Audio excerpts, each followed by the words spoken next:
Hi everyone, I'm Mimi Null, and I can't tell you how excited I am to be using Kraft's newest product, Philadelphia Cooking Cream. The more I use this product, the more I realize I can't live without it. It's unbelievable.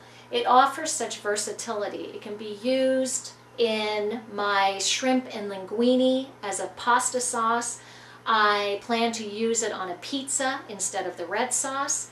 And I'm going to ask my husband, who makes the greatest mashed potatoes in the world, by the way, to use the savory garlic to make garlic mashed potatoes. I think it would just be fabulous. The flavor is unbelievable. I love that it comes in 4 different varieties, and it's so easy to use. You can just spoon it out, and presto, you have a fabulous, fabulous entree. And the other thing that I love about it too, it allows me to omit several other ingredients and use this in place of them. So today I am going to demonstrate my tomato basil tart recipe.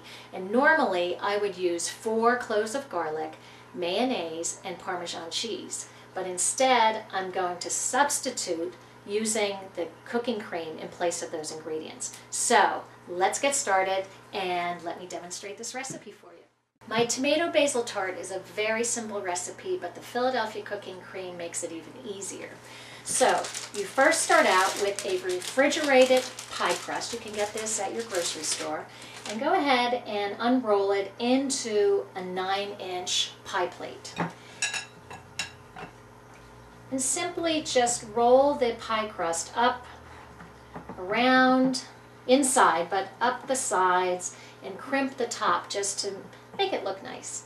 And we will go ahead and pre-bake the pie crust just to be sure that the crust is nice and done and browned on the bottom once it's done. So I like to prick the bottom to let the air escape, and we'll go ahead and bake this at 375 degrees for 10 minutes. I'll be right back. Okay, so in the meantime, you can go ahead and chop up 4 to 5 tomatoes. And basically, I just cut them in wedges. Nothing has to be perfect, just is, and let them drain on a piece of paper towel. Now, I say 4 to 5 tomatoes because you can use any type of tomato. You can use beefsteak tomatoes or whatever variety you're growing in your garden in the summertime. I'm using plum tomatoes. You can use Roma tomatoes. You can use anything. So depending on the size of the tomato, that really will dictate how many tomatoes to use. So go ahead and slice up between 4 and 5. So I'm doing just that, and let them drain on the paper towel. So once you finish slicing the tomatoes into wedges and letting them drain on a paper towel, take a cup of fresh basil, loosely packed, and you can chop that up into pieces. Okay, so all of this can be done as your crust is pre-baking. So give it a rough chop.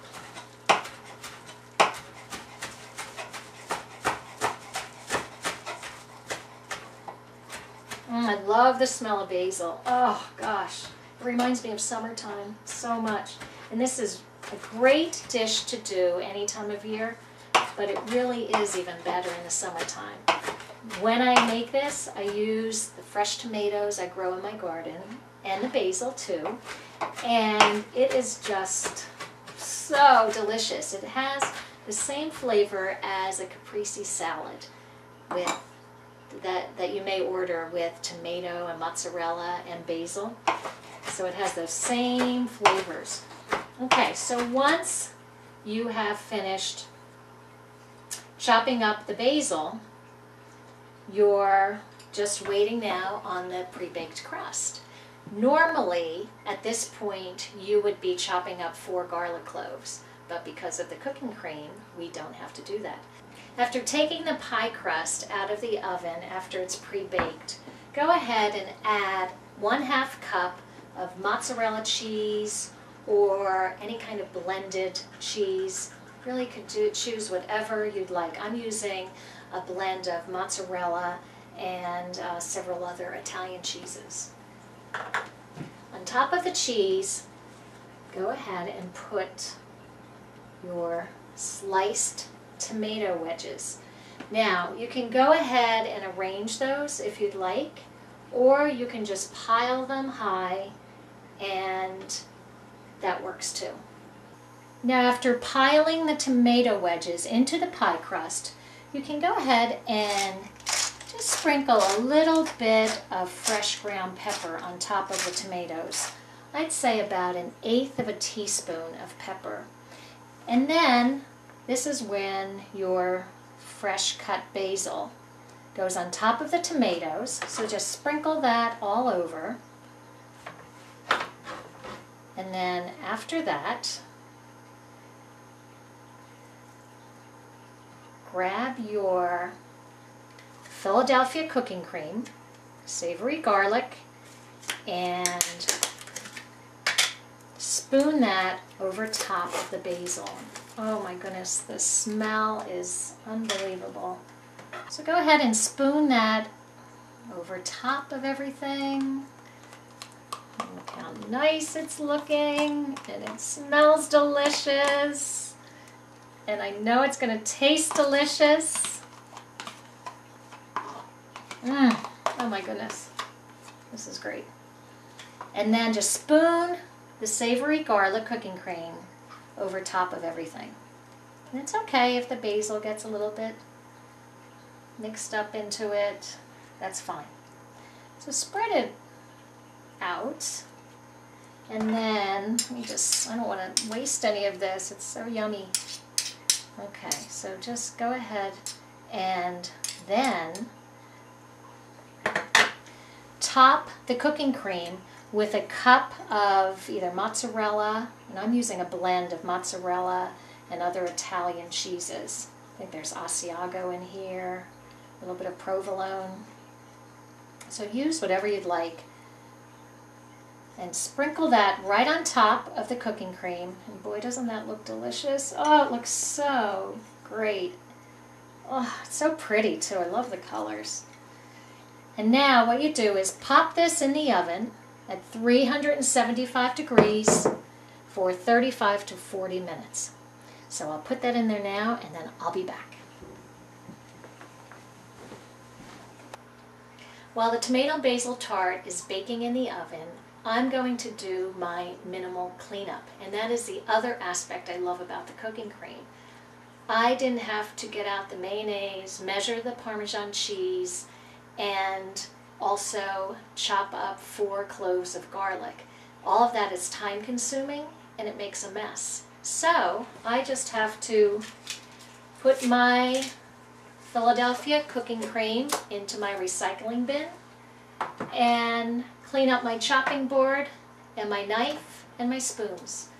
And that's it. It's all done. So I'll be back soon with the finished product, and then I'll taste it, and I can't wait. The tomato basil tart is out of the oven, and it looks fantastic. The cooking cream is melted, and the cheese on top is lightly browned, along with the crust that is browned also. So I'm going to take a little taste of this and see how it tastes. Looks so good, and it smells delicious.